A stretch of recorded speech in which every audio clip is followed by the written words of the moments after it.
দর্শক, এ পর্যায়ে সবাইকে আমন্ত্রণ জানাচ্ছি সংবাদপত্রের পর্যালোচনা ভিত্তিক পত্রিকার চোখে দেশ অনুষ্ঠানে।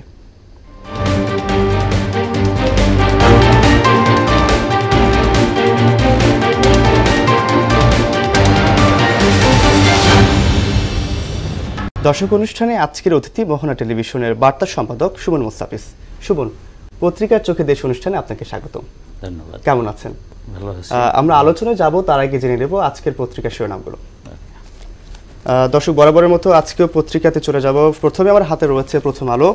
প্রথম আলো তারা শিরোনাম করেছে, দরিদ্র মানুষ ও দুস্থ নাগরিকদের চাল গমের সহায়তা কমছে, ফাইনালে ভারতের সামনে নিউজিল্যান্ড, অবৈধ বাংলাদেশিদের ফেরত পাঠাবে যুক্তরাষ্ট্র।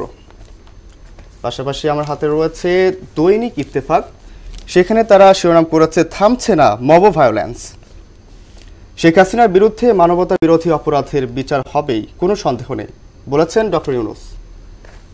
এর পাশে রয়েছে আমার হাতে সমকাল। সমকালে তারা শিরোনাম করেছে, রাজনৈতিক দলের কোর্টে এখন সংস্কারের বল, চারপাশে মব সহিংসতা, গা ছাড়া ভাব পুলিশের। এবারে চলে যাব বাংলাদেশ প্রতিদিনে, যেভাবে ঘুরে দাঁড়াতে পারে অর্থনীতি, বলেছেন অর্থ উপদেষ্টা, অপরাধ বাড়াচ্ছে লুটেরা অস্ত্র, আসছে নির্বাচনী রূপরেখা।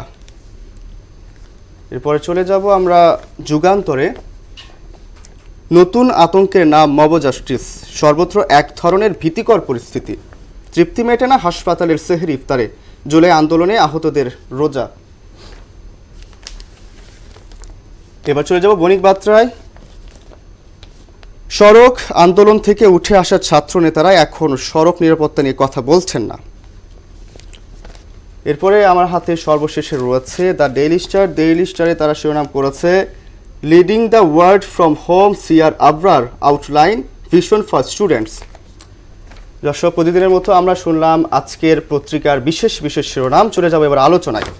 সুমন, শুরুতেই যেটা আপনার কাছে থেকে জিজ্ঞাসা করব, যে আপনি জানেন যে অন্তর্বর্তী সরকার আগমনের পর থেকেই ঢাকার প্রতিটা অলিগলি কিন্তু আন্দোলনের শহর হিসেবে পরিণত হচ্ছে। বিভিন্ন দিন প্রতিনিয়ত আমরা দেখছি যে বিভিন্ন সংগঠন নেতারা, ছাত্র বলেন বা রিক্সা চালক বলেন বা যে কোনো শ্রমজীবী মানুষ আছেন, তারা কিন্তু আন্দোলন করে যাচ্ছেন।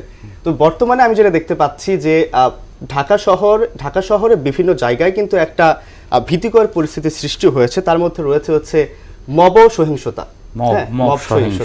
এটা দেখা যাচ্ছে যে বিভিন্ন যে জনগণ যারা আছে বা জনগোষ্ঠী আছে, তার গোষ্ঠীভাবে ব্যক্তি পার্সনকে নির্দিষ্ট করে অথবা তার যে ব্যক্তি মালিকানাধীন যেগুলো বাসা বাড়িতে লুটপাট করছেন। তো এই বিষয়ে আপনি কি বলতে চাচ্ছেন? হ্যাঁ, এটা তো এক কথায় বলতে গেলে দুঃখজনক ঘটনা। এটার মানে সূত্রপাতটা হলো আপনার 5 আগস্টের পরবর্তী। আমরা জানি যে 5 আগস্ট পরবর্তী 3টা দিন দেশ সরকার শূন্য ছিল, কর্তৃপক্ষ শূন্য ছিল, দেশের কোনো শাসক কর্তৃপক্ষ সরকার ছিল না। তো ওই সময় একটা অরাজকতা, আমরা সবাই জানি যে 5 আগস্টে আওয়ামী লীগ সরকারের পতন এবং পলাতকের পরে যে পরিস্থিতি তৈরি হয়, সেখানে এক কথায় যদি বলি যে একটা বিশৃঙ্খলা, রাজনৈতিক বিশৃঙ্খলা ছিল। সেই বিশৃঙ্খলার মধ্যেই অনেকের যেটা মানে মানসিকতা ছিল যে রাজনৈতিক প্রতিশোধ, রাজনৈতিক প্রতিপক্ষকে ধরা, ঘায়েল করা, তাকে মারধর করা, মেরে ফেলা কিংবা তার বাড়ি লুটপাট করা, এই রাজনৈতিক প্রতিপক্ষকে টার্গেট করার পাশাপাশি এটা ব্যক্তি পর্যায়েও চলে আসে। আপনার সাথে আমার 10 বছরের পুরনো বিরোধ আছে, এই সুযোগে আমি প্রতিশোধ নিয়ে নেওয়ার চেষ্টা করছি। এখন সেইটা করতে গিয়ে প্রথম কিছুদিন ওইভাবেই মানে রাজনৈতিক লেবাস দিয়ে সেটি করবার চেষ্টা করা হয়েছে। পরবর্তীতে যেটা হয়েছে, যদি আমরা সবশেষ ঘটনাটা ধরি, যে গুলশান 81 নম্বর রোডের বাড়িতে গত পরশু রাতের যে ঘটনাটি, সেটি যদি আমরা নিয়ে আসি, দেখা যায় যে এই ঘটনায় কোনো একজন মানুষ, পত্রিকার খবরে আসছে যে ওই বাসার একজন কেয়ারটেকার, সাবেক কেয়ারটেকার, যে কোনো কারণেই তিনি নেই এখন, তার একটা ওই চাকরিকালীন কোনো, আমার ধারণা যে কোনো ক্ষোভ রাগ ছিল, সেই ঘটনার জেরে উনি মানুষকে বিভ্রান্ত করার চেষ্টা করছেন ভুল তথ্য দিয়ে, যে ওই বাসায় হানা দিলে নগদ 200-300 কোটি টাকা পাওয়া যাবে, অনেক সোনাদানা পাওয়া যাবে। ওই বাড়িটি একজন রাজনৈতিক ব্যক্তির, সাবেক একজন সংসদ সদস্য এবং তার বাবাও একজন প্রভাবশালী আমলা, পরবর্তীতে রাজনীতিক ছিলেন। তো সেই তার সাবেক স্ত্রী ওই বাড়িতে থাকতেন। তো এখন এই যেভাবে কথাটা ছড়ানো হয়েছে, তার লোকজনের মধ্যে যেভাবে এই বার্তাটা পৌঁছে দেওয়া হয়েছে, সেটা বিশ্বাসযোগ্যভাবে সবাই নিয়েছেন। এখন বিষয়টা এমন দাঁড়িয়েছে যে আমরা বড় একটা দল ধরে যাব, সেটা অন্যায় নয়, পুলিশ আমাদেরকে প্রোটেকশন দেবে, ব্যাপারটা এইরকম। হ্যাঁ, যে গিয়ে সেখান থেকে যদি 1-2 কোটি নিয়ে পকেটে ভরতে পারি তাহলে তো জীবন পাল্টে গেল। মানে মানুষকে এইভাবে মিসগাইড করা হচ্ছে, এবং এটা নিঃসন্দেহে আইন হাতে তুলে নেওয়া। আমি বলবো আইন শৃঙ্খলা বাহিনীকে এই বিষয়ে একটু দোষারোপ করতেই হয় যে তাদের নিষ্ক্রিয়তার সুযোগেই এইটা হচ্ছে, তাদের শিথিলতার কারণে কিন্তু এই সমস্যাগুলো।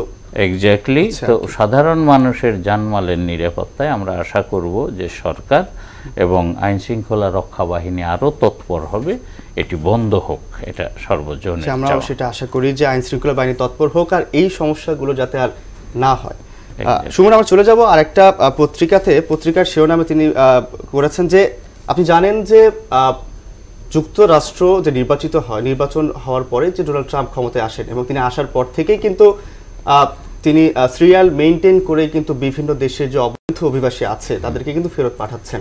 আপনি জানেন যে বিগত কয়েক মাস ধরে তিনি এই কার্যক্রমটা বহাল রেখেছেন, এবং ভারতেও কিন্তু প্রায় 30,000-এর মতো অবৈধ অভিবাসীদের তিনি ফেরত পাঠিয়েছেন। এবং সেই ধারাবাহিকতায় বাংলাদেশি যে অবৈধ অভিবাসী যারা আছেন, যারা যুক্তরাষ্ট্রে বসবাসরত আছেন, তাদেরকেও কিন্তু দেশে পাঠানোর মতো একটা সিদ্ধান্ত তিনি নিয়েছেন বা পাঠিয়ে দিচ্ছেন।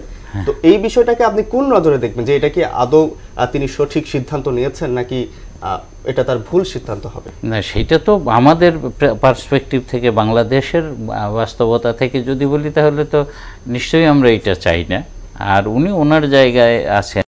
তবে স্বাভাবিকভাবে বলা যায় যে যেখানে দীর্ঘ বছরের একটি সংস্কৃতি, হ্যাঁ, সেটি আমার যতদূর মনে পড়ে যে 90 দশক থেকেই বিষয়টা এরকম যে কোনোভাবে একবার যুক্তরাষ্ট্রে ঢুকে পড়তে পারলে সেখানে অবস্থান করা যায়, অনেকের স্বপ্ন থাকে যুক্তরাষ্ট্রে অবস্থান করা যায়। সেই স্বপ্নের দিন এখন চলে গেছে, এখন ছেলে পেলে আরও অনেক এগিয়ে গেছে, তারা অনেক অ্যাডভান্স। এনিওয়ে, সেটা আমাদের ইয়াং সময় ছিল।